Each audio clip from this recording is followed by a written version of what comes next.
member Asauddin Owaisi. Time. Thank you, sir.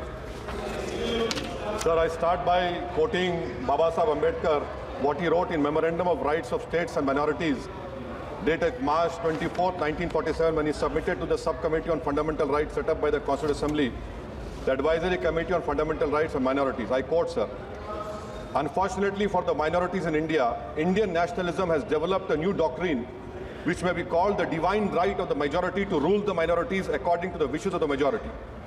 Any claim for the sharing of power by the minority is called communalism, while the monopoly of the whole power by the majority is nationalism. Guided by such political philosophy, the majority is not prepared to allow the minorities to share the political power, nor is it willing to respect any convention made in that behalf, as is evident from the repudiation of the obligation to include representation of the minority in the cabinet, contained in the instrument of instruction issued to the governors in Government of India Act 1935. Baba Sahib says under these circumstances, there is no way left but to have the rights of scheduled castes embodied in the Constitution. This is true now also.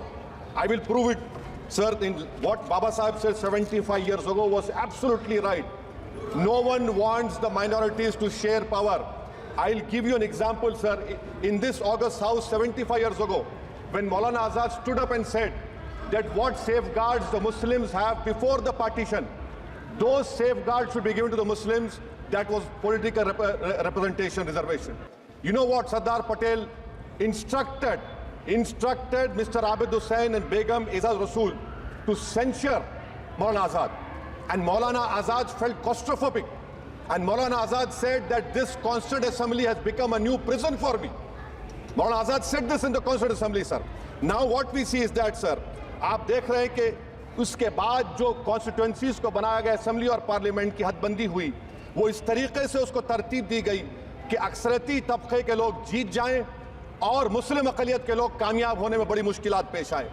इसीलिए 2007 में Sachar committee ने कहा था, सिफारिशात में कहा कि अब जब हदबंदी होगी तो माकूल तरीके से बनाया जाए ताकि मुसलमान पार्लियामेंट और असेंबली के इलेक्शन जीत सके। मुझे नहीं मालूम कि अब नए सेंसस के बाद जब हदबंदी होगी तो उसकी सिफारिशात को रखा जाएगा या फिर मार्जिनलाइजेशन जो मुसलमानों का हो रहा है 75 साल से वो चलता रहेगा। सर, पार्लियामानी जमहूरियत की कामयाबी किस बुनियाद पर होती है? पार्लियामानी जमहूरियत की कामयाबी का पैमाना मैं आपको बताता हूं। Article 25, article 26, article 29, article 30, article 14, article 21, ये 4 बुनियादी राइट्स है आइन में, जिसको हम सामने रखकर मैं आपको बताऊंगा कि क्या वाकई में उन कमजोर तबकात से इंसाफ हुआ। मिसाल के तौर पर आर्टिकल 15 और 16, सर, 1950 का प्रेसिडेंशियल ऑर्डर निकला, तारीखी नाइंसाफी के खात्मे के लिए रिजर्वेशन दिया गया, तारीखी नाइंसाफी के लिए हजारों साल के जुल्म की बिना पर, मगर उनको नहीं मिला जिनका मजहब इस्लाम और मुसलमान थे, जो भी उनसे भी नाइंसाफी जुल्म हुआ। दूसरी बात, सर, दूसरी बात, दफा 25 में प्रोफेस कहा गया, article 25 talks profess.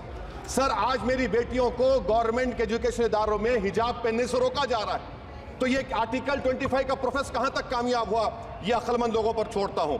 Practice, sir, article 25 में अमल करना। कई रियासतों ने ऐसा कानून बना दिया कि आप ये नहीं खा सकते, आप वो नहीं खा सकते, कैटल स्लॉटर एक्ट का एक्ट बना दिया। आप बताइए कि हरियाणा, राजस्थान में पुलिस के अख्तियारात गौरक्षक को दे दिए और उन अख्तियारात का बेजा इस्तेमाल मॉब लिंचिंग में हुआ। किसका हुआ? एक लड़का था साबिर मलिक बंगाल का, मार के पीट कर मार दिया गया। क्यों? क्योंकि उसने बीफ खाया, बाद में मालूम हुआ नहीं खाया। जुनैद और नसीर को गाटमीका के थे, उनको जिंदा जला दिया गया। सर, फिर प्रोपगेट, आप ये आर्टिकल 25 का 3rd सेक्शन प्रोपगेट। आज आप देख रहे हैं कि मुझसे पूछा जा रहा है कि 500 साल पहले तुम्हारी मस्जिद थी, नहीं थी। ख्वाजा अजमेरी की दरगाह कह रहे नहीं है। अरे सर, अगर मैं इस पार्लियामेंट में खोद दूं, इसमें गड़ा कर दूं, तो खाने जहां का हिस्सा मिलेगा तो मेरी हो जाएगी ये। आप बताइए। अब आप देखिए ये प्रोपोगेट क्या हो रहा है। अच्छा, जो तब्दीली मजहब का कानून, तब्दीली मजहब, मैं तब्दील मजहब नहीं कर सकता, सरकार से पूछना पड़ेगा मुझे अपना मजहब बदलने के लिए। अगर अंबेडकर आज जिंदा होते तो बाबा साहब को भी कहते कि आप जाकर परमिशन लो, तब मजहब बदलना पड़ेगा आपको।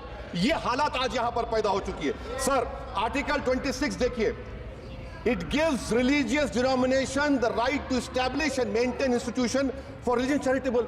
वजीर आजम कहते हैं कि वफ का ताल्लुक संविधान से नहीं है। अरे कौन पढ़ा रहा है वजीर आजम को? आर्टिकल 26 पढ़ा लीजिए।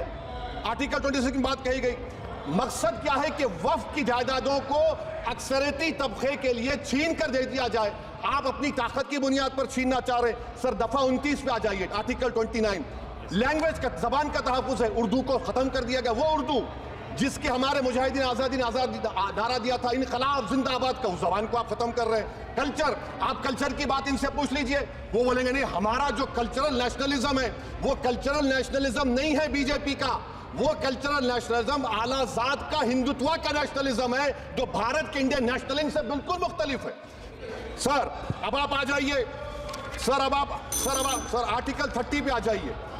सर आर्टिकल 30 पे आ जाइए। सर आर्टिकल 30 में माइनॉरिटीज को राइट दिया गया।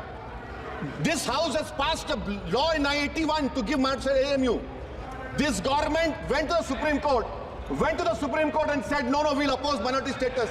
This house voice was suppressed in the Supreme Court, sir.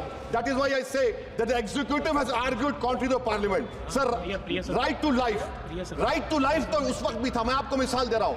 Sir दिसंबर 63 में 63 में कश्मीर में रसूलुल्लाह सल्लल्लाहु अलैहि वसल्लम के मुंह मुबारक की चोरी हुई तो पूरे देश में।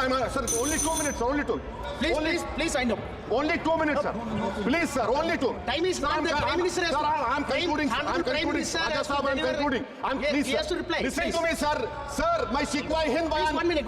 Sir, I'll conclude, sir. 2 minutes.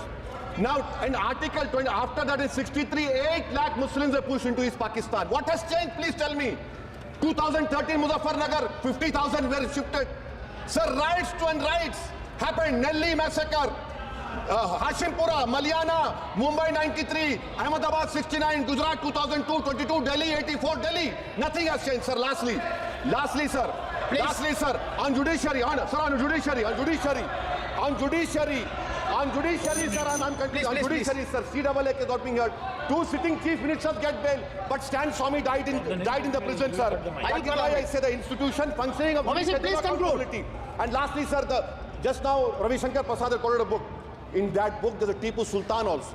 Okay. That is sir. I'm concluding by reciting a share. On this I conclude, sir. Nisar में तेरी गलियों के वतन के जहां चली है रस्म के कोई ना सर उठा के चले जो कोई चाहने वाला तवाफ को निकले नजर उठा के चले सर हम जिस्म और जान बचा के चले बहुत है जुल्म दस्ते बहाना के लिए सर हम जो चंद अहले जुनू तेरे नाम ले वाले इख्तिदार की कुर्सियों पर बैठने वाले जो लोग थे और है वो इंटेलेक्चुअली डिसऑनेस्ट है। संविधान सच्चा है। जय भीम आइन जिंदाबाद। Prasad, please.